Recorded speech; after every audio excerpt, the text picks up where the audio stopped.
नमस्कार साथियों। जैसा कि आपको पिछली वीडियो में बताया गया, मध्य प्रदेश लोक सेवा आयोग ने राज्य सेवा परीक्षा 2021 का विज्ञापन जारी कर दिया है। इसकी प्रारंभिक परीक्षा तिथि 24 अप्रैल 2022 रखी गई है और इसका ऑनलाइन आवेदन करने की प्रक्रिया 10 जनवरी 2022 से प्रारंभ की जाएगी, जो कि आज से है, और अंतिम तिथि 9 फरवरी 2022 रखी गई है। और इसमें राज्य सेवा परीक्षा 2021 हेतु सभी अभ्यर्थी स्नातक परीक्षा उत्तीर्ण हो या अध्यापक जो स्नातक के अंतिम वर्ष में अध्ययन कर रहे हैं वे सभी इसके पात्र हैं। अभी यह विज्ञापन 283 पदों के लिए आमंत्रित किया गया है, लेकिन पूर्व में जैसा देखा गया है कि प्रारंभिक परीक्षा के परिणाम से पहले तक नए नए अध्याचन आते हैं, नई पोस्ट रिक्तियों के, तो वो भी उसमें जुड़ जाते हैं। जैसे इसमें भी उम्मीद है कि 283 से पद और बढ़ेंगे। जैसा कि मैंने बताया, ऑनलाइन आवेदन की प्रारंभिक तिथि 10 जनवरी 2022 से है और आवेदन की अंतिम तिथि 9 फरवरी 2022 है। और त्रुटि सुधार करने की प्रारंभिक तिथि 15 जनवरी 2022 से लेकर 11 फरवरी 2022 तक त्रुटि सुधार कर सकते हैं। इसका नियत शुल्क देय होगा 50 रुपये। यह परीक्षा 3 चरणों में आयोजित की जाती है: प्रारंभिक परीक्षा, मुख्य परीक्षा और साक्षात्कार। प्रारंभिक परीक्षा केवल क्वालिफाइंग नेचर की होती है, जो कि वस्तुनिष्ठ प्रकार की होती है। मुख्य परीक्षा पारंपरिक तरीके से की जाती है, डिस्क्रिप्टिव नेचर की होती है।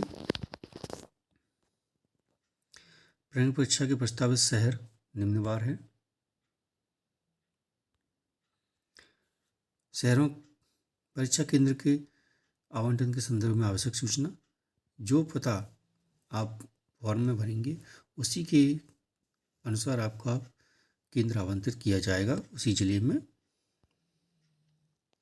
शैक्षणिक योग्यता, जैसे मैंने आपको बताया कि स्नातक जिन्होंने धारण कर ली हो, उपाधिधारक हों, या जो उसके अंतिम वर्ष में अध्ययन कर रहे हैं वो इस पर पात्र हैं। लेकिन जो अंतिम वर्ष में अध्ययन कर रहे हैं उनके लिए मुख्य परीक्षा के आवेदन की अंतिम तिथि से पहले परीक्षा उत्तीर्ण करना अनिवार्य है। आयु सीमा की गणना: गैर वर्दीधारी पदों के लिए 21 से 40 वर्ष और वर्दीधारी पदों के लिए 21 से 33 वर्ष रखी गई है। आयु की गणना 1 जनवरी 2022 से की जाएगी। शारीरिक मापदंड, जो कि गृह पुलिस, DYSP के लिए, वाणिज्यिक कर आबकारी विभाग के लिए, जेल विभाग और परिवहन विभाग के लिए पुरुषों की 168 सेंटीमीटर ऊंचाई, महिलाओं की 155 सेंटीमीटर, और सीने का घेरा पुरुषों के लिए 84 सेंटीमीटर बगैर फुलाए और 89 सेंटीमीटर पूर्णतः फुलाने पर सेंटीमीटर में 89 सेंटीमीटर आना चाहिए, इसकी योग्यता है। बाकी फ़ोटो के संदर्भ में कुछ महत्वपूर्ण बिंदु हैं, जैसे कि आपका फ़ोटो नवीनतम रंगीन फ़ोटो होना चाहिए जिस पर आपका नाम और फ़ोटो खींचने की दिनांक अंकित हो, 3 माह से अधिक पुराना ना हो, और फ़ोटो रिलैक्स अवस्था में खिंचवाएं। और जो चश्मा पहनते हैं नज़र का, वो इस बात को सुनिश्चित कर लें कि चश्मे का कोई रिफ्लेक्शन फ़ोटो पर ना आए। और जो टोपी है, डार्क चश्मे या अन्य कोई धार्मिक परिधान पहनकर फ़ोटो खिंचवाया हुआ मान्य नहीं किया जाएगा। सेल्फी भी मान्य नहीं की जाएगी। और ये सुनिश्चित कर लें कि फ़ोटो का जो बैकग्राउंड है वो लाइट रहे, हल्का रहे।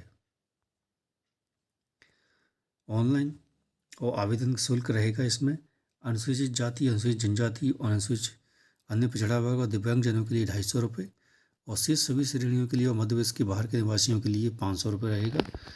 और इसमें 40 रुपये पोर्टल चार्ज अतिरिक्त रहेगा।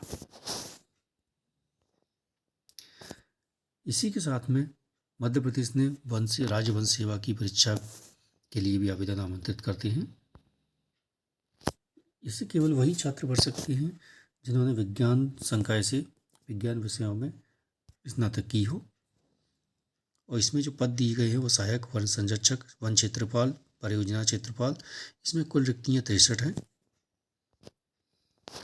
शारीरिक मापदंड: ऊंचाई, आधार क्षेत्र, अनुसूचित जाति एवं अन्य पिछड़ा वर्ग के लिए 163 सेंटीमीटर पुरुषों के लिए, महिलाओं के लिए 150 सेंटीमीटर, और ऊंचाई अनुसूचित जनजाति के लिए 152 सेंटीमीटर पुरुषों के लिए, 145 सेंटीमीटर महिलाओं के लिए, और सीने की परिधि 79 सेंटीमीटर पुरुषों के लिए, 74 महिलाओं के लिए।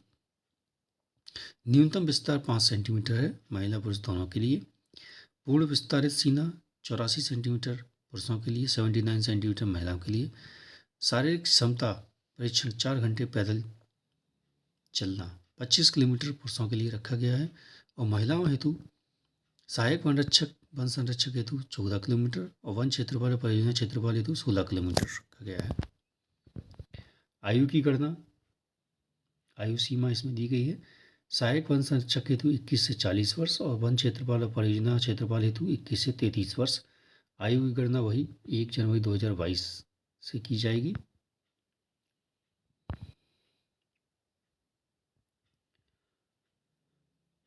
इसमें देखा जाता है जैसे कि राज्य सेवा परीक्षा में प्रारंभिक परीक्षा क्वालिफाइंग नेचर की होती है, इसमें भी क्वालिफाइंग नेचर की होती है।